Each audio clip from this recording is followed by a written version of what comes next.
जनसंवाद न्यूज, सत्य आणि विश्वासाची बातमी। विधवा महिलेला जवळीक साधत लग्नाचे आमिष दाखवून तिच्यावर लैंगिक अत्याचार केल्याचा धक्कादायक प्रकार समोर आला आहे।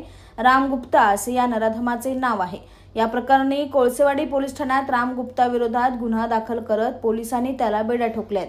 पीडित महिलेच्या पतीचे निधन झाले होते। या पीडित विधवा महिलेशी राम गुप्ता याने जवळीक साधली। तिला लग्नाचे आमिष दाखवत तिच्याशी जबरदस्तीने शारीरिक संबंध केले। पीडितेने लग्नाबाबत विचारले असता गुप्ता याने उडवाउडवीची उत्तरे दिली। पीडितेला मारहाण करत अनेक वेळा तिच्यावर लैंगिक अत्याचार केला। तेव्हा पीडित महिलेला आपली फसवणूक झाल्याचे लक्षात येताच त्वरित पीडित महिलेने कोळसेवाडी पोलीस ठाण्यात तक्रार केली।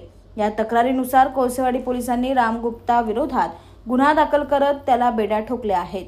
जनसंवाद न्यूज, सत्य आणि विश्वासाची बातमी। आजच सबस्क्राइब करून बेल आयकॉनला क्लिक करा आणि पहा ताज्या घडामोडींचा अचूक अंदाज आपल्या मोबाईलवर।